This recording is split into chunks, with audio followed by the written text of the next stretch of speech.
Hello friends, welcome to आर्गी classes. Date आज की 30 जनवरी 2021। देख लेते हैं इंडियन एक्सप्रेस के एडिटोरियल और आइडिया पेज से आर्टिकल्स जो आज हम डिस्कस करेंगे। आपके सामने फ्रंट पेज जो दोनों आर्टिकल्स हैं ये हम बिल्कुल भी डिस्कस नहीं करेंगे। ये फार्मर्स का जो एजिटेशन चल रहा है, जिसमें जो वायलेंट मार्च निकला, बोला तो ये गया था पीसफुल ट्रैक्टर मार्च निकाला जाएगा, बट वो वायलेंट हो गया था। उसको लेकर के यहाँ पर आर्टिकल है, बिल्कुल नहीं डिस्कस करेंगे। ये भी हम डिस्कस नहीं करने वाले हैं। आप देखना चाहो एक बार खुद से देख लेना। फिर उसके बाद में हम जो देखेंगे आर्टिकल वो है केवल एक आर्टिकल, इकोनॉमिक सर्वे जो अभी कल आया है। हमारी जो फाइनेंस मिनिस्टर हैं निर्मला सीतारमन जी, उन्होंने इकोनॉमिक सर्वे को टेबल किया है पार्लियामेंट में। 2020-21 का आ गया। और इकोनॉमिक सर्वे जो है वो प्रीवियस फाइनेंशियल ईयर का आता है, जो कंप्लीट होने वाला होता है, और बजट जो होता है वो आने वाले का होता है, राइट। तो थोड़ा सा आप ये ध्यान रखिएगा। तो सर्वे क्या होता है कि हाँ भाई, क्या बजट किया था, क्या प्लान किया था और उसके अकॉर्डिंग कितना कुछ हुआ, ठीक है। तो एक तो ये आर्टिकल हम डिस्कस करेंगे, ये बिल्कुल भी डिस्कस नहीं करने वाले, ये भी बिल्कुल डिस्कस नहीं करने वाले हम। देखते हैं आगे। फिर हम बात करेंगे इस आर्टिकल की, जिसमें कंसोलिडेटिंग द रिकवरी, फिर से ये इकोनॉमिक सर्वे को एनालाइज कर रहे हैं। देखेंगे इस आर्टिकल को। यहाँ पे आज जैसे कि शहीद दिवस है, मार्टिर्स डे है, तो यहाँ पर आप देख सकते हो कि महात्मा गांधी को असैसिनेट कर दिया गया था। तो उस दिन के लिए इम्पोर्टेंट ये ट्रिब्यूट दे रहे हैं हमारे जो वाइस प्रेसिडेंट है एम वेंकैया नायडू जी। तो देखेंगे इस आर्टिकल में एक दो कुछ चीज़ें हैं। वैसे तो कुछ इंपॉर्टेंट है नहीं ये आर्टिकल, ठीक है ना, एग्जाम पॉइंट ऑफ व्यू से, बट एक बार थोड़ा समरी पॉइंट ऑफ व्यू से देख लेंगे, ठीक है। तो एक तो आर्टिकल कंसोलिडेटिंग द रिकवरी, पहले ये देखेंगे। फिर उसके बाद में वंस अपॉन ए कोविड टाइम 2020 जो गया, अभी आप देखोगे आज 30 तारीख हो गई है, ठीक है। तो 30 जनवरी 2020 को पहला कोविड केस आया था और एक साल आज कंप्लीट हो गया है। तो हमें क्या क्या चीज़ें देखने की ज़रूरत है, तो यहाँ पे 5 इंपॉर्टेंट लेसन्स हमें पिक करने की ज़रूरत है कि हम फ्यूचर में कैसे इस तरीके की बीमारियों से डील कर सकते हैं, ठीक है। तो ये आर्टिकल डिस्कस करेंगे। ऐसे करके आइडिया पेज पे 3 आर्टिकल है, तीनों को देख लेंगे एक बार। अब देखते हैं डिटेल में। फर्स्ट आर्टिकल है that is the case for growth. देखो, economic survey 2020-21 annual flagship document होता है, जिसको अभी हमारे फाइनेंस मिनिस्टर ने रियलिस्टिक असेसमेंट के बेसिस पे रिप्रेजेंट किया है, मतलब प्रेजेंट किया गया पार्लियामेंट में, जिसमें कि आने वाले साल के लिए कुछ प्लान्स भी बताए हैं कि हमारे पास में पिछले साल का एक्सपीरियंस ये रहा और आने वाले टाइम पे हमें ये करने की ज़रूरत है। देखो, सर्वे ये कह रहा है कि इंडियन इकोनॉमी जो है वो 2021-22 के फाइनेंशियल ईयर में 11% की रेट से ग्रो करेगा, ठीक है। इंटरनेशनल मॉनेटरी फंड का जो लेटेस्ट असेसमेंट आया था उसमें कितना बताया था, 11.5। तो लगभग यही है। तो ये कंजर्वेटिव एस्टीमेट हम इसको कंसिडर कर सकते हैं। लिबरल नहीं है कि बिल्कुल ओपन ही कर दिया कि हाँ 15-20% की होगी। कंजर्वेटिव कि भाई बुरे से बुरी परिस्थितियों में भी कम से कम इतना तो हम अचीव कर ही लेंगे। देखो, इकोनॉमिक एक्टिविटीज़ हैं वो मोमेंटम गेन कर रही हैं। वैक्सीन ड्राइव है वो लगातार चलता जा रहा है। तो कुछ और अच्छी ही कह सकते हैं कि कुछ और पेस गेन ही करेगी इकोनॉमी, ठीक है। रैपिड रीबाउंडिंग हम देख सकते हैं, बट हाँ वही चीज़ है कि अभी फ़िलहाल थोड़ा सा ये थोड़ी सी कंसर्न वाली बात है कि रिकवरी जो है ना वो अनइवन है। सारे सेक्टर्स अभी भी अपनी फुल फ्लेजेड वे में काम करना शुरू नहीं कर पाए हैं अभी तक, तो ठीक है। रिवाइवल की अगर बात करें तो इकोनॉमी को लगभग 2 साल लग जाएंगे जब हम प्री पैंडेमिक जीडीपी लेवल पे पहुंचने की अगर बात करें तो, ठीक है। 2022 एंड का तो हम बार बार बात ही कर रहे हैं कि 2021 पूरा लगेगा, 2022 एंड लगेगा, ठीक है। तो गवर्नमेंट जो अपनी तरफ से दोनों चीज़ों पर बड़ी अच्छी तरीके से काम कर पा रही है। एक तो पेंडेमिक को कंट्रोल करना, और दूसरा जो पेंडेमिक की वजह से इकोनॉमिक फॉल आउट हुआ था, जिसमें हमारी इकोनॉमिक क्राइसिस में चली गई, तो उसको भी गवर्नमेंट ने अपनी तरफ से बहुत अच्छे से देखा। हाँ, ये बात ठीक है कि क्रिटिसिज्म बहुत सारा आया, बट सर्वे जो है वो अपनी तरफ से बड़ी अच्छी तरीके से डिफेंड कर रहा है गवर्नमेंट के जितने भी कदम उठाए गए थे, जो भी मेजर्स गवर्नमेंट ने अडॉप्ट किए। चाहे देखो, हमेशा कभी भी कुछ भी प्लान करना हो ना आपको, तो एविडेंस बेस्ड होता है, ठीक है ना। तो यही चीज़ सर्वे यहाँ पर हाईलाइट करना चाह रहा है कि एपिडेमियोलॉजिकल जो भी एविडेंसेस मिले इस बीमारी के फैलने के बेसिस पे, या जितनी भी इकोनॉमिक रिसर्चेज हुई हैं, तो इसके बेसिस पे ही ये चीज़ टारगेट की गई है कि कैसे भी करके इकोनॉमी को रिबाउंड करने में, 11% की ग्रोथ रेट रजिस्टर करने में गवर्नमेंट अपनी तरफ से रेडी बताई जा रही है, ठीक है। इसके अलावा लॉकडाउन हमारे यहाँ पर लगा था, तो लॉकडाउन को भी इकोनॉमिक सर्विस कहीं ना कहीं डिफेंड कर रहा है। वो ये कह के कि देखो कोविड-19 जब आउटब्रेक हुआ था तो उस टाइम पर अगर लॉकडाउन नहीं लगता तो लगभग लगभग बहुत मतलब एक अभी जितनी 1.5 लाख डेथ्स हो चुकी होगी ना, तो बोले 1 लाख से भी ज़्यादा डेथ्स और हो सकती थी। तो ऐसे करके 2-2.5 लाख तक का हमारा टोल पहुँच सकता था, और केसेस हैं वो भी एक साथ बहुत ज़बरदस्त पहुँच सकते थे। बोला ऐसे करके बचाया गया। इसी के अलावा जो पॉलिसी रिस्पॉन्स दिया, जिससे कि जो हमारी इकोनॉमी है वो कहीं ना कहीं डाउन चली जा रही थी, वो भी बहुत ही अच्छे टाइम पे और सही गति से दिया गया था। चाहे वो कैश ट्रांसफ़र की बात करो, वल्नरेबल सेक्शंस को फूड अवेलेबिलिटी कराना, उनकी सिक्योरिटी का ध्यान रखना, इवन गवर्नमेंट ने अपनी तरफ से इकोनॉमी को भी सपोर्ट देने में कोई कमी नहीं छोड़ी है। इवन जो नेसेसिटीज़ थी उनको बड़ा अच्छे से फोकस में रखा, जैसे कि फूड हो गया, लिक्विडिटी मेजर्स, जैसे कि मार्केट में पैसे की कमी ना आए। तो आरबीआई ने भी अपनी तरफ से मॉनेटरी जो टर्म्स है उनको भी कम रखा, जो इंटरेस्ट रेट लगती है, repo rate, reverse repo rate, इनको, और साथ में टॉलरेंस भी बहुत ज़्यादा रखी कि हाँ अगर कोई ऊपर नीचे भी कोई अगर वेरिएशन आते हैं तो उनको हम टैकल कर लेंगे। तो सर्वे ने गवर्नमेंट को अपनी तरफ से एक कंजर्वेटिव अप्रोच के बेसिस पे ये चीज़ क्लियर की है कि जो कुछ भी होगा ना अभी, वो कहीं ना कहीं मिनिमम पोटेंशियल के बेसिस पे होगा। अगर मैक्सिमम अपनी तरफ से गवर्नमेंट करती है तो और अच्छा हो पाएगा। ठीक है, कंजर्वेटिव अप्रोच का मतलब ये हो गया, आप ये कह सकते हो। इसके अलावा सप्लाई साइड की अगर बात करें तो सप्लाई साइड में आप देख सकते हो अभी भी सप्लाई या डिमांड, देखो डिमांड और सप्लाई पे बेस्ड ही चलता है सारा काम, ठीक है ना।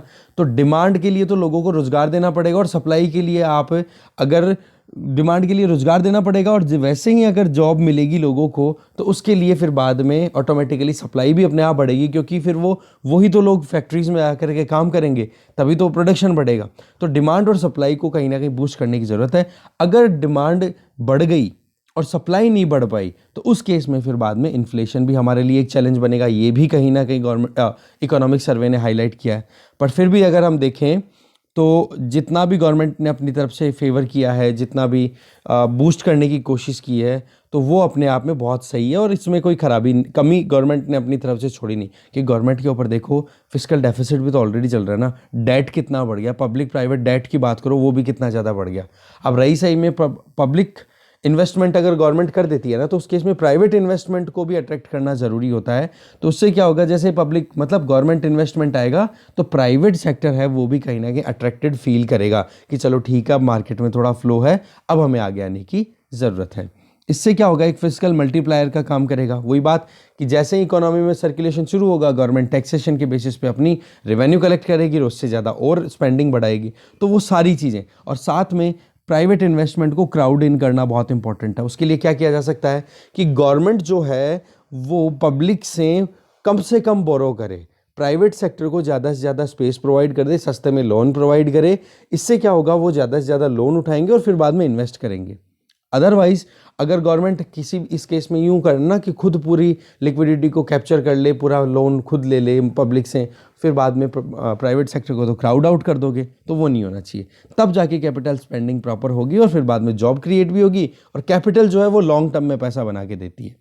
और काउंटर साइक्लिकल फिस्कल पॉलिसीज़ की अगर बात करें तो वहाँ पर ये नहीं होना चाहिए कि हाँ आप ज़्यादा टॉलरेंस लेकर के आ जाओ फिस्कल इररिस्पॉन्सिबिलिटी के लिए।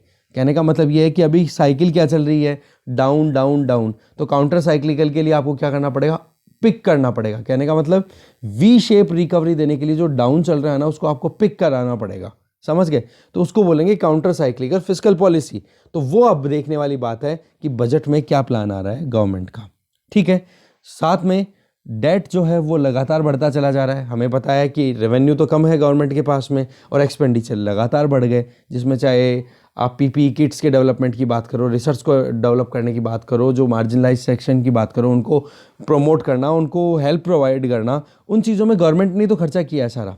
तो खर्चा तो ज़्यादा रहा पर आमदनी बिल्कुल भी नहीं रही। तो डेट को भी कहीं ना कहीं सस्टेनेबल बनाने के लिए हम कहीं ना कहीं हायर ग्रोथ पे जाएंगे तो ठीक रहेगा, क्योंकि हायर ग्रोथ से ही कहीं ना कहीं काम बनेगा। क्योंकि अगर अब वही बात है, हमारे घर पे भी कर्जा होता है तो उस केस में कैसे टैकल हो पाता है, जब हमारे यहाँ पर अगर इनकम जो है वो सर्कुलेट होना शुरू हो जाए, पैसा अगर आपके हाथ में आके घूमना शुरू हो जाएगा ना कि हाँ लेन देन चल रहा है लगातार, फिर अगर आपके ऊपर थोड़ा हैवी कर्जा भी है ना, तो आप उसको मेंटेन करते करते एक दिन धीरे धीरे डाउन कर लेते हो। तो आशा तो ये है कि एक्चुअल पॉलिसी है जो बजट में आएगी वो अच्छे से काम करे। और इकोनॉमिक सर्वे ने पर एक चीज़ बड़ी अच्छी कही है, वो ध्यान दो कि रिस्क तब ज़्यादा होती है जब थोड़ा सा ही किया जाए। मतलब एकदम मामूली सा कुछ करोगे ना तो रिस्क ज़्यादा रहती है एज़ कम्पेयर टू उस टाइम पे कि जब आप बहुत कुछ कर देते हो। तो ज़रूरत किस चीज़ की है? बहुत कुछ करने की, ना कि थोड़ा कुछ। ओके, चलते हैं नेक्स्ट आर्टिकल पे। नेक्स्ट आर्टिकल है कंसोलिडेटिंग द रिकवरी। फिर से इकोनॉमिक सर्वे को एनालाइज किया जा रहा है सचिन चतुर्वेदी जी के द्वारा। देखो, फाइनेंस मिनिस्टर निर्मला सीतारमण जी ने इकोनॉमिक सर्वे 2020-21 पार्लियामेंट में टेबल कर दिया है और इसमें फोकस किया है कुछ बेसिक टेनेट्स पे, जिसमें आत्मनिर्भर भारत बहुत इंपॉर्टेंट है कि किस तरीके से इंडिया ने अपनी तरफ से खुद को सेल्फ सफिशिएंट बनाने की कोशिश की और ग्लोबल सप्लाई चेन में भी इंपॉर्टेंट रोल प्ले करने के लिए इंडिया आज रेडी है और एस्पायर भी करता है। इसके अलावा ये बता रहे हैं कि केवल एक पुश देने की बजाय सबसे ज़्यादा फोकस ये किया गया था कि कैसे भी करके एंटाइटलमेंट बेस्ड अप्रोच अपनाई जाए, जिससे कि एंटरप्रेन्योरशिप इंक्रीज हो। ऐसा नहीं कि केवल जॉब देने की बात करें, जॉब मेकर बनाने की बात की गई थी आत्मनिर्भर भारत अभियान के अंदर, जब हम कोविड-19 के बाद में जो इकोनॉमिक फॉल आउट हुआ उस क्राइसिस का जब सामना कर रहे थे। सर्वे जो है रिविजिट कर रहा है फंडामेंटल इश्यूज में कि किस तरीके से डेवलपमेंटल स्ट्रेटेजीज को बैलेंस्ड वे में बनाया जाए, क्योंकि अभी तक देखा जाए तो हमें क्या फील होता है? लॉपसाइडेडनेस, मतलब सिंगल साइडेड टिल्ट। ठीक है, बैलेंस नहीं आ रहा है हमारी इकोनॉमी, जैसे हमने देखा ना अनइवन इकोनॉमिक ग्रोथ है हमारी। ठीक है, तो उसको हमें बैलेंस करने की ज़रूरत है। हमें ग्रोथ और इनइक्वालिटी और डेट सस्टेनेबिलिटी, इन तीनों पर काम करने की ज़रूरत है। देखो, पिछला साल का जो इकोनॉमिक सर्वे आया था ना, उसमें तो देखो वेल्थ क्रिएशन की बात की गई। 2019-20 का जो आया था ना, प्रमोशन ऑफ मतलब प्रो बिजनेस पॉलिसीज़ लाने की कि हाँ ज़्यादा से ज़्यादा बिजनेस हाउसेस को सपोर्ट किया जाए, जिससे कि काम इकोनॉमी में जॉब क्रिएशन हो, मनी सर्कुलेशन हो, बूस्ट मिले। साथ में इकोनॉमी में ट्रस्ट को इंक्रीज़ करने की बात की गई थी। तो ये फोकस आप देखोगे अब की बार, ये तो हो गया क्या इकोनॉमिक सर्वे 2019-20 का।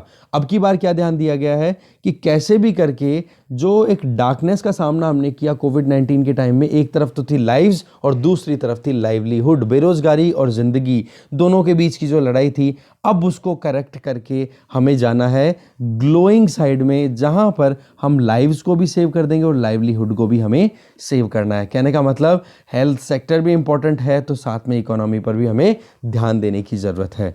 साथ में डिजिटलाइजेशन हो गई, टेक्नोलॉजी का जो यूज़ है वो बहुत ही ज़्यादा फोकस में रहा है इस इकोनॉमिक सर्वे में।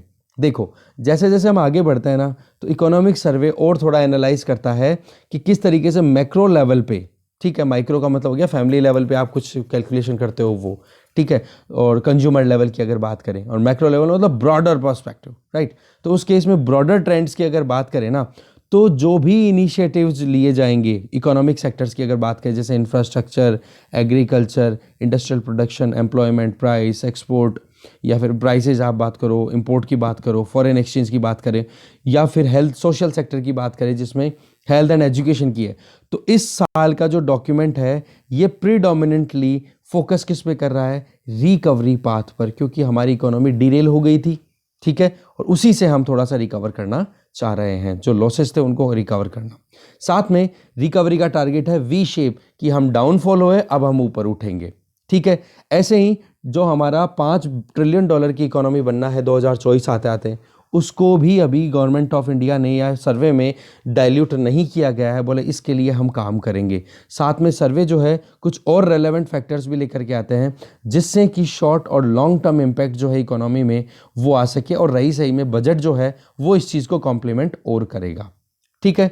सर्वे जो है एडवोकेट कर रहा है काउंटर साइक्लिकल फिस्कल पॉलिसी। ये मैंने आपको बताया कि अभी डाउन चल रही है इकोनॉमी, तो गवर्नमेंट को बूस्ट करने के लिए कुछ एक्स्ट्रा देना पड़ेगा, ठीक है, तो इसको बोलेंगे काउंटर साइक्लिकल फिस्कल पॉलिसी, मतलब गवर्नमेंट को खर्चा करना पड़ेगा। बट पॉइंट क्या पे आ जाएगा यहाँ पे कि गवर्नमेंट पे कर्जा तो ऑलरेडी है, उसकी सस्टेनेबिलिटी कैसे इंश्योर होगी? तो देखो, अभी थोड़ा सा अगर देखें ना ट्रेंड को, तो हमारे यहाँ पर थोड़ी सी सही साइन आ रहा है। ऑगर वेल का मतलब there are some signals which are very good. जैसे कि आप देखोगे वेलफेयर स्पेंडिंग है वो तो लगातार गवर्नमेंट कर ही रही है। दूसरा, अगर आप देखो तो हमारे यहाँ पर जो आप फॉरेक्स की बात करें, फॉरेक्स इस टाइम पे बहुत ज़्यादा है, मतलब हाई पीक 500-600 बिलियन डॉलर के लगभग हमारे यहाँ पे फॉरेन एक्सचेंज रिजर्व है, जो कि बहुत सही हेल्दी मतलब कंसिडर किया जाता है। हाँ, ये बात ठीक है कि डेट की अगर बात करें तो प्राइवेट और पब्लिक दोनों डेट बहुत ज़्यादा है क्यूमुलेटिवली देखा जाए, तो इसी वजह से कहीं ना कहीं क्रेडिट रेटिंग एजेंसीज ने इंडिया की जो रेटिंग है वो डाउन भी कर दी। बट यहाँ पर राइटर बोल रहे हैं वो फ्लॉड हैं, वो गलत हैं, उन्होंने रियलिटी को पूरी को एक्सेप्ट नहीं किया, वो केवल इतना ही देखते हैं कि कर्जा कितना है। ठीक है, तो लास्ट 2 इकोनॉमिक सर्वेज की अगर बात करें, एनालिसिस में ये कंपेयर भी कर रहे हैं राइटर, राइट, तो ये बोलना चाह रहे हैं कि 2 इकोनॉमिक सर्वेज की अगर बात करें तो वहाँ पर उन्होंने नए कॉन्सेप्ट्स और नई अप्रोचेस लेकर के आए थे। जैसे कि 2018-19 का था, तो उसमें ये था कि हमें कैसे भी करके सोशल बिहेवियरल चेंज लेकर के आने हैं लोगों में, और उसको हमें पुश करना है। नज का मतलब था पुशिंग, कि हाँ हमें एक सपोर्ट देना है जिससे कि लोग अपना बिहेवियरल चेंज करें। उसके लिए आर्टिकुलेशन और परसुएशन जो था वो बहुत ही ज़्यादा दिखाया गया था, हाईएस्ट पॉलिटिकल ऑफिस जिसको हम पीएमओ बोल सकते हैं। समझ गए? तो आर्टिकुलेशन का मतलब तो होता है मुखरता, कि हाँ कितनी ज़्यादा आपने एक्टिवनेस दिखाई। परसुएशन का मतलब होता है लोगों को आप राज़ी करके उसके बाद में तैयार करो। और इसका रिजल्ट क्या निकला? स्वच्छ भारत मिशन का सफल होना एक तरीके से, और बेटी बचाओ बेटी पढ़ाओ इनिशिएटिव, इसमें कितना ज़्यादा पार्टिसिपेशन आया। इसके बाद में आप देखोगे जो जनधन आधार मोबाइल ट्रिनिटी था, उसकी सक्सेस की बात करें तो नरेगा जैसी स्कीम में आज सीधा डायरेक्ट बेनिफिट ट्रांसफ़र जो है वो एक जो भी बेनिफिशियरी उसके अकाउंट में सीधा जाता है। अब हम देख रहे हैं अभी जो क्या चल रहा है अभी करंटली, देखो डेमोग्राफिक डिविडेंड हमारे फेवर में है, बट आने वाले टाइम पे अब डेमोग्राफिक डिविडेंड तो क्या है, थोड़ा सा डिक्लाइन करने वाला है। क्यों? क्योंकि लोगों ने अब फैमिली प्लानिंग करनी शुरू कर दी है, अब फैमिली की साइज कम होना शुरू हो गई है। तो हमें अब ध्यान देने की ज़रूरत है करंटली कि जो करंट डेमोग्राफिक डिविडेंड है ना, उसको तो हम हार्नेस करें स्कूलिंग दे करके, पब्लिक एक्सपेंडिचर जैसे हेल्थ एजुकेशन इनको प्रमोट करके। और हेल्थ केयर तो बहुत ही ज़्यादा अलर्ट पे आ गया है जब से कोविड-19 आउटब्रेक आया है, तो बोला ऐसी चीज़ों पर भी हमें ध्यान देने की ज़रूरत है अब आगे से। देखो, ये तो हो गया पिछले साल की जितने भी 2 सर्वे थे उनके बारे में। इस साल का सर्वे है वो किस पे ध्यान दे रहा है? हेल्थ केयर स्पेंडिंग पे। इसमें डेमोन्स्ट्रेट किया गया है कि सबसे इंपॉर्टेंट, कल हमने देखा था ना कि आउट ऑफ पॉकेट एक्सपेंडिचर बहुत ज़्यादा होता है, तो उसको भी हमें अंडर कंट्रोल लाने की ज़रूरत है। उसके लिए क्या है, जो भी सोशल सिक्योरिटी नेट अवेलेबल है, इंश्योरेंस पॉलिसीज़ हैं, वो यूनिवर्सल कर दी जाए। आत्मनिर्भर भारत अभियान, सॉरी, प्रधानमंत्री जन आरोग्य योजना जो है उसको यूनिवर्सल कर दिया जाए, जो हमने कल देखा। तो उसी चीज़ को यहाँ पर इकोनॉमिक सर्वे भी हाईलाइट कर रहा है कि जिस तरीके से प्रधानमंत्री जन आरोग्य योजना ने काम किया, इसी तरीके से अगर कंटिन्यू काम करते रहेंगे तो हेल्थ सेक्टर हमारा और ज़्यादा बेटर हो पाएगा। हेल्थ सेक्टर आउटकम की अगर बात करें तो उसको भी एक स्ट्रॉन्ग बूस्ट की ज़रूरत है, जैसे कि वो तो है ही, फिर इसके अलावा जो बचे हुए और पैरामीटर्स हैं जैसे कि वाटर सैनिटेशन हो गया, हाउसिंग फैसिलिटी होगी, माइक्रो एनवायरनमेंट जैसे कि एयर पॉल्यूशन, वाटर पॉल्यूशन, कितनी प्रॉब्लम है, सॉइल पॉल्यूशन, इनको भी हमें सही करने की ज़रूरत है। साथ में हमें बेसिक नीड्स पर भी फोकस करने की ज़रूरत है। यहाँ पर इकोनॉमिक सर्वे ने कहा है कि हमें नेशनल अटेंशन में लाना पड़ेगा कि किस तरीके से फंडामेंटल डेवलपमेंट हम अचीव कर सकते हैं। तो यहाँ पर हमें ध्यान देने की ज़रूरत है, इनइक्वालिटीज़ को टैकल करना, एक तो रिकवरी को इंश्योर करना, तब जाकर के हम जो टारगेट कर रहे हैं वो अचीव हो पाएगा, जिसमें चाहे हम एक वर्ल्ड की सुपर पावर बने, चाहे $5 ट्रिलियन की इकोनॉमी बने, या फिर एक वर्ल्ड फार्मेसी बने। समझ गए? इकोनॉमिक सर्वे 2019-20 पिछले फिर की बात करें तो उसमें यह कहा गया था कि wealth creation, entrepreneurship, financial market और इकोनॉमिक डेवलपमेंट, और साथ में जो यूथ हैं उनकी एस्पिरेशंस को पूरा करने के ऊपर फोकस किया गया था। ठीक है, जिससे कि गवर्नमेंट का जो रोल है वो क्लियर हो जाए, और गवर्नमेंट को क्या करना चाहिए वो अपनी तरफ से सपोर्ट प्रोवाइड करे, जिससे कि इनोवेशन हमारे कंट्री में लाया जा सके। ठीक है, साथ में सर्वे ने ये भी कहा था कि इकोनॉमिक हिस्ट्री की अगर बात करें तो हमारे यहाँ पर कभी भी एथिकल वेल्थ की जब बात आएगी ना, एथिकल वेल्थ को क्रिएट करने के टाइम पे, तब हम एंटीथेटिकल नहीं दिखेंगे। कहने का मतलब कि कभी भी विरोधात्मक हम एक्टिविटीज़ नहीं करें तो ठीक रहेगा। इवन जो कौटिल्य की अर्थशास्त्र है, थिरुवल्लुवर की थिरुकुराल है, इस तरीके की टेक्स्ट को भी कोट किया गया था इकोनॉमिक सर्वे 2019-20 में कि किस तरीके से एक इकोनॉमी को सस्टेनेबल बनाया जा सकता है लॉन्ग टर्म में। तो ये बुक्स का नाम आप जरूर याद रखना प्रीलिम्स पॉइंट ऑफ व्यू से, कौटिल्याज अर्थशास्त्र एंड थिरुवल्लुवर्स थिरुकुरल। ठीक है, आगे देखते हैं आगे क्या है इस आर्टिकल में।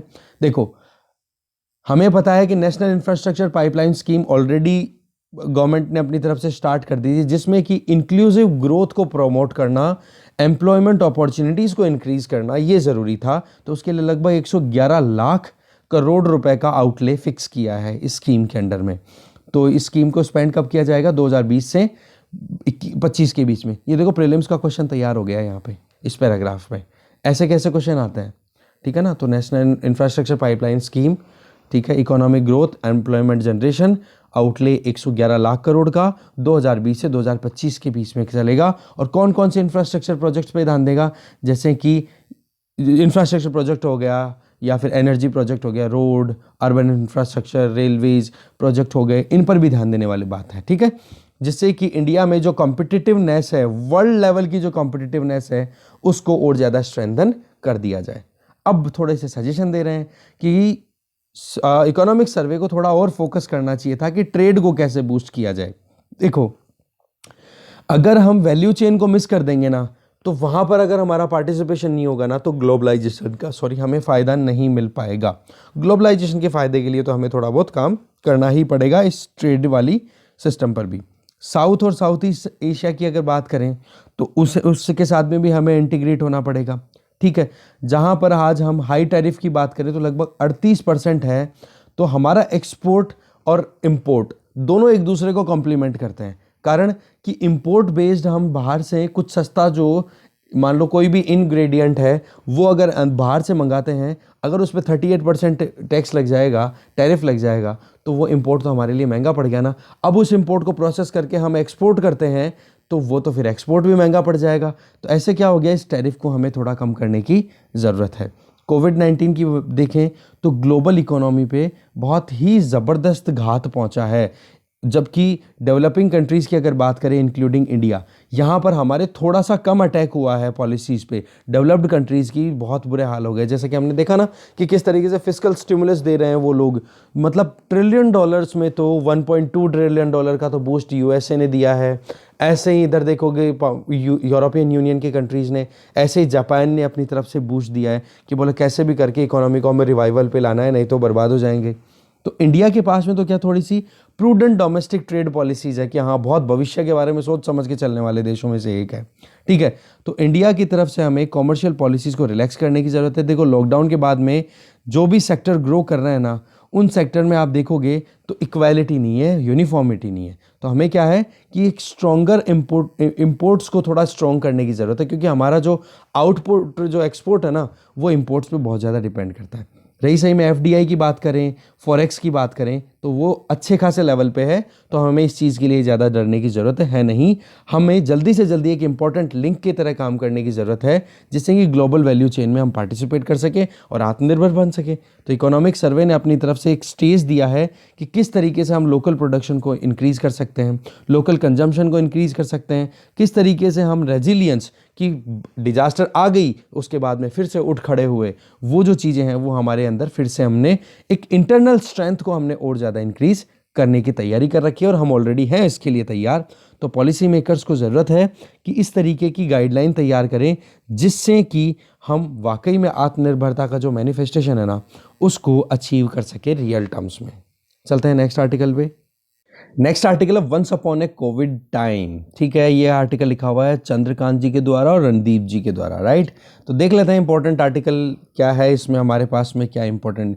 देखो, 2020 अगर देखोगे ना, इंडिपेंडेंट इंडिया की हिस्ट्री में एक वाटरशेड ईयर की तरह कंसिडर होगा।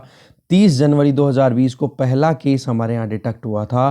फिर उसके बाद में लगातार आप देखोगे तो हमारे यहाँ पर जो एक्सपर्ट्स थे उन्होंने ये सजेशन दिया कि मॉडल बेस्ड स्टडी हम करेंगे और उसके बाद में हम आगे जा कर के इस कोविड को टैकल करने की कोशिश करेंगे। बट पता पड़ा कि जुलाई आते आते ये एक्सपेक्टेशन चल रही थी कि हंड्रेड्स ऑफ मिलियंस तो केसेस आएंगे और फ्यू मिलियंस ऑफ डेथ हो जाएगी। बट फिर भी आप देखोगे कितनी कम डेथ हुई है, मिलियन के कंपैरिजन में बहुत कम डेथ हुई है, ठीक है ना। हर 10 लाख के ऊपर अगर डेथ का रेशो देखोगे ना तो वर्ल्ड में बहुत कम हुआ है इंडिया में, ठीक है ना, केसेस के कंपैरिजन में दूसरे कंट्रीज़ के। वैसे तो ये 1.5 लाख डेथ्स हुई हैं। साथ में पिछला जो साल हमने छोड़ा, कितना ज़्यादा इंटरवेंशन रहा, पहले तो पेंडेमिक और फिर बाद में इकोनॉमिक फॉल आउट, फिर उसके ऊपर काम करना, लॉकडाउन लगा दिया गया, लोगों की इकोनॉमिक एक्टिविटीज़ बिल्कुल रुक गई, अपॉर्चुनिटी ख़त्म हो गई, इकोनॉमिक स्लो डाउन आ गया, हार्डशिप आ गया, हर एक सिटीजन ने बहुत मुश्किलों का सामना किया। जैसे माइग्रेंट क्राइसिस, किस तरीके से अपने रोजगार को छोड़ छोड़ करके अपने गाँव में जाना पड़ा। जो लोग पॉजिटिव आ गए थे कोरोना वायरस से, उन लोगों को किस तरीके से आइसोलेट किया गया, डिस्क्रिमिनेशन का सामना किया गया, इवन उनकी फैमिलीज़ के साथ में एक जो स्टिग्मा ऐड हो गया था कि भाई कोरोना इन्फेक्टेड फैमिली है, तो उनको किस तरीके से ट्रीट किया जा रहा था। साथ में इन्फोडेमिक, मिस इन्फॉर्मेशन कितनी ज़्यादा फैलाई गई थी, ये सारी चीज़ें हमने देखी। इस पीरियड ने कितना ज़्यादा एक अनप्रेसिडेंटेड वे में, अनएक्सपेक्टेड वे में हाई लेवल पॉलिसी डिस्कोर्स देखा कि किस तरीके से इंडियन हेल्थ सिस्टम को इंक्रीज़ करने की कोशिश की, स्ट्रेंथन करने की कोशिश की सरकार ने। अगर हम देखें कोविड-19 के स्पेसिफिक पॉइंट ऑफ व्यू से इस पर्टिकुलर बीमारी को लेकर के, तो पीपीई किट्स जो हम इंपोर्ट करते थे वो हमने प्रोड्यूस करना शुरू कर दिया। टेस्टिंग किट्स का, वेंटिलेटर्स का, इनका सब का प्रोडक्शन जो है वो वार फुटेज के अकॉर्डिंग डेवलप होना शुरू हो गया था। कोलैबोरेशन देखो कि जिस तरीके से प्राइवेट सेक्टर हो गया, साइंटिस्ट हो गए, रिसर्चर्स हो गए, इन्होंने कितनी जल्दी अपनी तरफ से कितने गजब के इनोवेशन आए थे, आपने भी देखे होंगे। ठीक है, कोविड-19 की अगर बात करें तो सिटीजन्स को ये चीज़ इंटरनलाइज हो गई थी कि अपने बिहेवियर को हमें चेंज करने की ज़रूरत है। मास्क लगाना, डेली अपने रूटीन में हैंड वॉश करना, वो सारी चीज़ें। आज देखो लगभग 2 वैक्सीन कैंडिडेट्स हमारे यहाँ पर, कोविशील्ड और कोवैक्सीन, ऑलरेडी शुरू हो चुके हैं और आने वाले टाइम पे और वैक्सीन कैंडिडेट आने वाले हैं।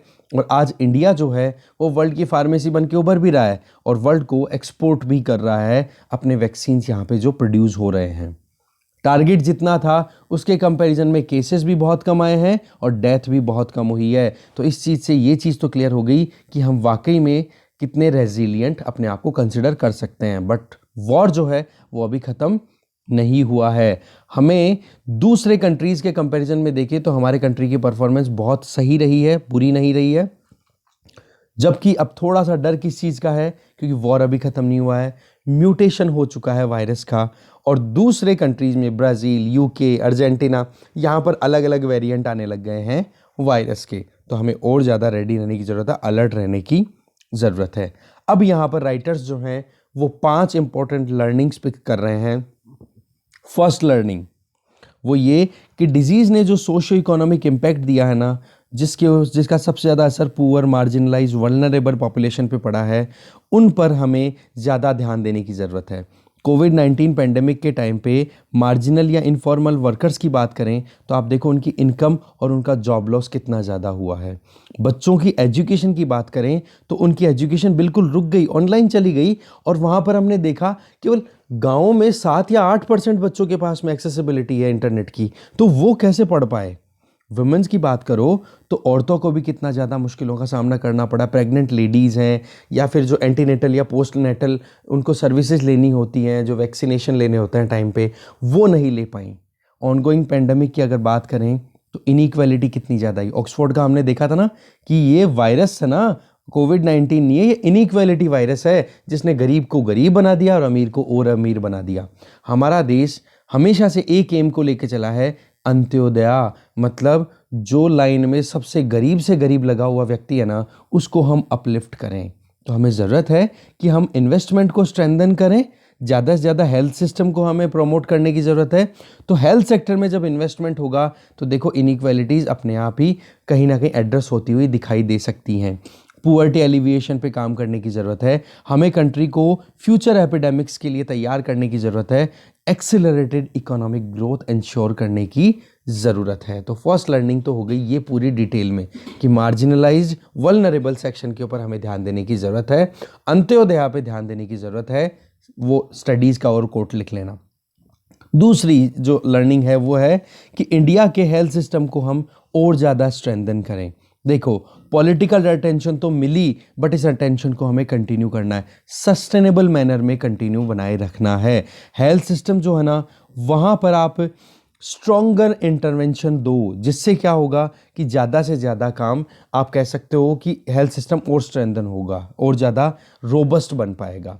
देखो, गवर्नेंस, लीडरशिप और फाइनेंस, इसके अलावा जो सर्विस के प्रोविजंस हैं या जो डिलीवरी है, हेल्थ इंफ्रास्ट्रक्चर है, वर्क फोर्स है, मेडिसिन है, डायग्नोस्टिक फैसिलिटीज़ है, वैक्सीन अवेलेबिलिटी है, हेल्थ की से रिलेटेड इंफॉर्मेशन सिस्टम है, ये सब कुछ पर हमें काम करने की ज़रूरत है।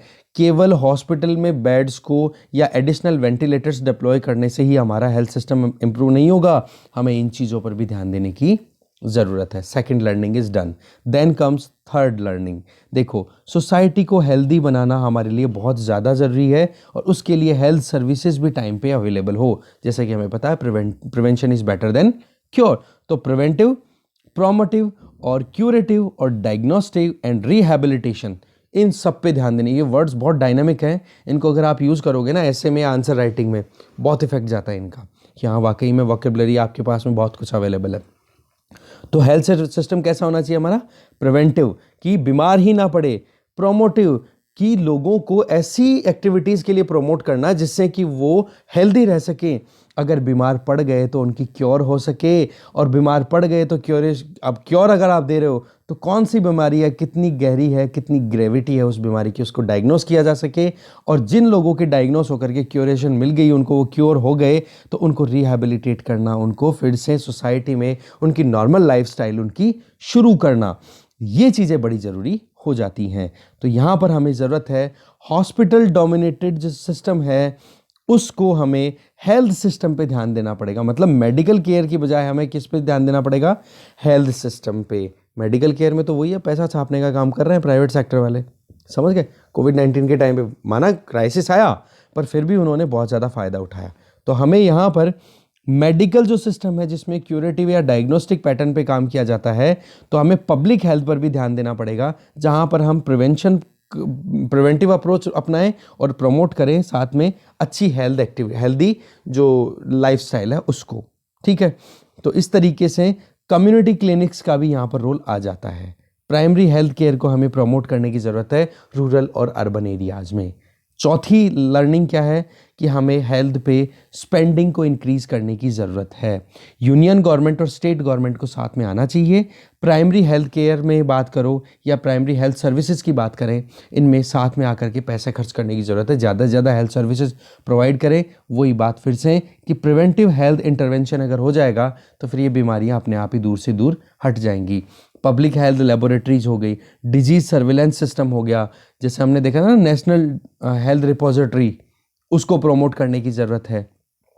हेल्थ डेटा हो गया, इंफॉर्मेशन सिस्टम हो गया, इनके लिए हमें और ज़्यादा काम करने की ज़रूरत है। और आप देखोगे मेंटली बहुत जनों को स्ट्रेस का सामना करना पड़ता है। देखो, फिजिकल तो कोई बीमार होता है जो होता ही है, उसके अलावा उसके जो साइकोलॉजिकल साइड इफ़ेक्ट आते हैं ना, वो भी बहुत ज़्यादा रहते हैं। तो क्यों ना एक टेली कंसल्टेशन का प्रोविज़न रख दिया जाए, जिससे कि मेंटल इश्यूज़ को आप काउंसलिंग करके और उनको टैकल कर सको किसी भी पीड़ित की। पांचवी लेसन कि हमें थ्री वे पार्टनरशिप पर काम करने की ज़रूरत है, जिसमें एक तो पॉलिसी मेकर्स, जिसमें इलेक्टेड लीडर भी होंगे और एडमिनिस्ट्रेटर्स भी आ गए, जैसे कि आप जो भावी आईएएस हो आप लोग। ठीक है, इसी तरीके से टेक्निकल एक्सपर्ट्स की बात करें, जिसमें मेडिकल और पब्लिक हेल्थ एक्सपर्ट हैं, वो साथ में आए। और तीसरी फिर कम्युनिटी मेंबर्स। तो ये तीनों के तीनों साथ में आए और एक पार्टनरशिप के तौर पे काम करें, और ये बहुत असेंशियल है। अगर एक इन्फॉर्म्ड कम्युनिटी रहेगी, अगर पॉलिसीज़ का इफेक्टिव इम्प्लीमेंटेशन होगा, तो लोगों के बीच में कितना ज़्यादा एक इन्फॉर्मेशन का स्प्रेड भी होगा और वो यूज़ कर पाएंगे, गुड हेल्थ प्रैक्टिसेस का वो अपनी लाइफ में इनकलकेशन भी कर पाएंगे। पब्लिक पार्टिसिपेशन देखो बहुत ज़रूरी है, कम्युनिटी एंगेजमेंट बहुत ज़्यादा ज़रूरी है। ठीक है, तो विक्ट्री देखो कोविड-19 पेंडेमिक के सामने अश्योर्ड है, बट वही चीज़ अभी थोड़ा सा ये जो लर्निंग है ना, ये हमें यही नहीं छोड़ने की ज़रूरत है। आगे बहुत सारी पता नहीं क्या क्या प्रॉब्लम आएगी, इस तरीके तो उनको टैकल करने के लिए हमें हेल्थ केयर सिस्टम को और ज़्यादा स्ट्रॉन्ग करने की ज़रूरत है। Accessibility, availability, affordability of the quality service, ये प्रोवाइड हमारे पास में, मतलब ये स्कोप अवेलेबल होने चाहिए कि एक एक इंडिविजुअल जो है ना हमारी सोसाइटी का, उसको ये एक्सेसिबिलिटी इंश्योर हो, अवेलेबल हो उसके लिए, और ज़्यादा महंगा ना पड़े, और क्वालिटी भी अच्छी होनी चाहिए। तब जा कर के हम 2021 को एक हिस्टोरिकल ईयर बना सकेंगे हमारे देश की पूरी हिस्ट्री में। चलते हैं आगे। नेक्स्ट आर्टिकल है Bapu's ideal for young India. M Venkaiah Naidu ji के द्वारा लिखा हुआ है। ये शहीद दिवस है जब हमें जितने भी शहीद हुए हैं, इंक्लूडिंग महात्मा गांधी जी, भगत सिंह, चंद्रशेखर आज़ाद, सुखदेव, बटुकेश्वर दत्त, ये जितने भी लीडर्स हुए हैं, इनको हमें होमेज देना चाहिए, एक ट्रिब्यूट देने की ज़रूरत है। और वो ही देने के लिए यहाँ पर अपनी तरफ से बातें बोल रहे हैं वाइस प्रेसिडेंट जो हैं।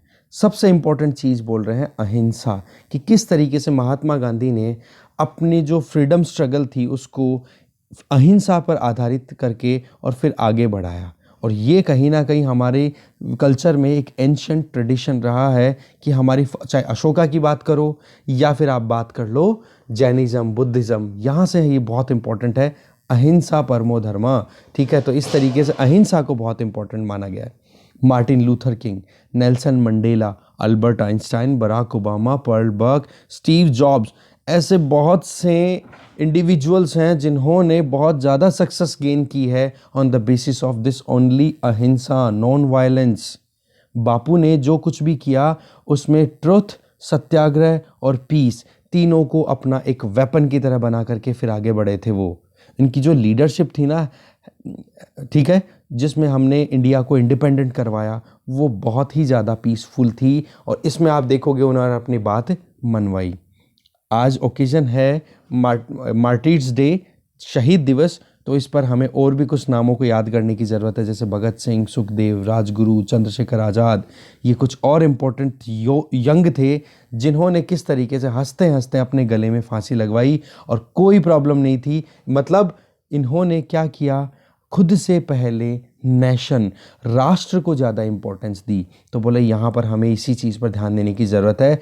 और चाहे कितने ही ऑपरेशंस किए हो, कितनी ही स्लेवरी उनके ऊपर इम्पोज की गई हो, फिर भी अल्टीमेटली ब्रिटिश एम्पायर को उखाड़ फेंकने में हम सक्सेसफुल हुए इन लीडर्स की बदौलत। समझ गए? तो यहाँ पर हमें सबसे इम्पोर्टेंट काम क्या करना है, अहिंसा, सत्य, ठीक है, और फिर क्या बच गई, जो 5 धर्म है ना जैनिज़्म के, वो हमें ध्यान रखने हैं। उन पर कहीं ना कहीं आप आंसर राइटिंग में लिख भी सकते हो। और उन्हीं से इंस्पिरेशन महात्मा गांधी जी की भी है। महात्मा गांधी जी ने अलग अलग धर्मों से बहुत इंस्पिरेशन ली है, ठीक है, क्रिश्चियनिटी की। बस उन्होंने एक चीज़ बड़ी अच्छी कही थी जो हमें भी करनी चाहिए, कि मेरे घर के सारे दरवाजे, सारी खिड़कियाँ खुली हैं, कोई भी आ सकता है, पर इतनी ज़्यादा खुली भी नहीं है जहाँ मैं मेरी कल्चर को, खुद को ही भूल जाऊँ। समझ गए? मतलब दूसरी कल्चर्स की अच्छी एक्टिविटीज़ को, अच्छी प्रैक्टिसेस को अडॉप्ट करने के लिए रेडी रहना चाहिए। कुल मिला के बात ऐसी है, ठीक है। आज इंडिया अगर हम देखें तो अनप्रेसिडेंटेड ट्रेजेक्ट्री की तरफ जा रहे हैं कि किस तरीके से हम ग्रोथ कर सकते हैं आज के टाइम पे, राइट। तो हमें इन ड्रीम्स को रियलिटी में कन्वर्ट करने के लिए हमारे जो यूथ हैं उनकी एनर्जी को हार्नेस करने की ज़रूरत है। उनका जो अभी एक डिवाइसिव सोशल बैरियर है ना, जिसमें कम्युनिटी, क्लास, रिलीजन, इनको लेकर के जो डिवीज़न है उसको ख़त्म करने की ज़रूरत है। स्वामी विवेकानंद जी को भी यहाँ पर रिकॉल कर रहे हैं। बोल रहे हैं कि स्वामी विवेकानंद जी के जो कोट है ना, बहुत ही famous, arise awake and do not stop until the goal is reached. ठीक है, चलते रहो, करते रहो काम को जब तक आपको आपका गोल ना मिल जाए। तो इन चीज़ों पर हमारे यूथ को काम करने की ज़रूरत है। तो सबसे इम्पोर्टेंट क्या चीज़ आ गई, उन्होंने जितने भी थे लीडर्स जिनकी हमने बात की, उन सब ने खुद से पहले देश को रखा, नेशन को रखा। बाल गंगाधर तिलक, उन्होंने क्या कहा था कि एक एक बंदे को, खुद को लार्जर गुड के लिए सबऑर्डिनेट बना देना चाहिए। कहने का मतलब ऐसा नहीं कि आप अगर देखो कंट्री को हमें आगे लेके जाना है, this is a larger good. अब इसमें आप कैसे कंट्रीब्यूट कर सकते हो, वहां पर खुद को आप सबऑर्डिनेट बनाओ। कहने का मतलब टाइम वेस्ट मत करो, एफर्ट्स लगाओ, एनर्जी लगाओ। अगर आप वाकई में कैपेबल हो, सक्सेसफुल हो जाओगे और उसके बाद में आप कंट्री के लिए कंट्रीब्यूट कर पाओगे। ठीक है ना? अभी भी आप कुछ कर रहे हो तो कंट्री के लिए कंट्रीब्यूट कर रहे हो। हमारे यहाँ पर वैल्यूज चलती है वसुधैव कुटुंबकम, the whole world is one family. हम कभी भी ये नहीं सोचते कि ये पराया है या फिर ये कोई और है। इन प्रिंसिपल्स पे हमें चलने की ज़रूरत है। ये हमारे नेशन की गाइडिंग फिलॉसफी है। ऐसे ही ऋग्वेद की एक वर्ड्स है जिसका हम बार बार आप सुनते होंगे एकम सत विप्रह बहुधा वदंती।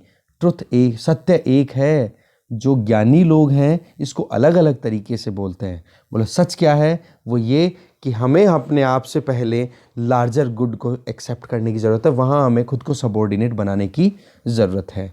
यही चीज़ कहीं ना कहीं महात्मा गांधी जी का जो सैक्रिफाइस था अपनी लाइफ का नेशन के लिए, वो हमें यहाँ पर शो करता है।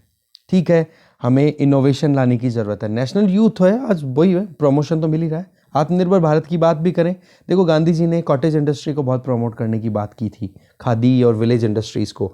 और आज इसी दिन पे अगर हम आत्मनिर्भर भारत जैसे अभियान पे काम कर रहे हैं और याद करें, तो बापू का ड्रीम जो है वो कहीं ना कहीं सेल्फ रिलायंस का ही तो था, कि सेल्फ सफिशिएंसी आनी चाहिए, जिससे कि हम किसी और पे डिपेंडेंट ना हो, कॉम्प्लीमेंट करें एक दूसरे को, सप्लीमेंट करें एक दूसरे को, वो ज़्यादा ज़रूरी है। तो ये जो इस तरीके की एस्टीम्स है ना, वो कहीं ना कहीं फुलफिल होती है ना, तो एक कॉन्फिडेंस अलग ही आता है। आज इंडस्ट्रियलिस्ट देखो, टेक्नोलॉजिस्ट देखो, इनोवेटर्स देखो, साइंटिस्ट देखो, रिसर्चर्स देखो, सब लोग एक साथ मिलकर काम कर रहे हैं। लॉकडाउन के टाइम पे जहाँ पर हम पीपीई किट को इनको इंपोर्ट कर रहे थे, आज हम पीपीई किट एक्सपोर्ट भी करते हैं, मेडिसिन को एक्सपोर्ट कर रहे हैं, वैक्सीन डेवलप कर चुके हैं। आत्मनिर्भर होते हुए भी हम वर्ल्ड सप्लाई चेन में पार्टिसिपेट करने के लिए रेडी हैं। तो यही मेन चीज़ें यहाँ पर थी कि महात्मा गांधी जैसे लीडरशिप हमारे यहाँ पर रही हुई है। साथ में आप देखोगे ब्रेव सोल्जर्स, आज देखोगे कहाँ किस तरीके से चाइना के साथ में दो दो हाथ करने के लिए तैयार बैठे हैं। तो वही चीज़ है, हमारे जो प्रिंसिपल है वही इतने स्ट्रांग है, तो वो डेफिनेटली काम करेगी और वही चीज़ हमें कहीं ना कहीं स्ट्रेंथ देती रहती है। तो जो ऑस्टेरिटी है, फॉरबियरेंस है, एस्टिसिज्म है, स्पिरिचुअलिटी है, self effecting spirit of sacrifice है, कि हम मतलब वही होगी ना कि बस बात नहीं पिटनी चाहिए, ठीक है, जान जाए पर आन न जाए, बस वो वाली बात है। ठीक है, तो इस तरीके से डिस्कशन यही खत्म है। Thank you very much.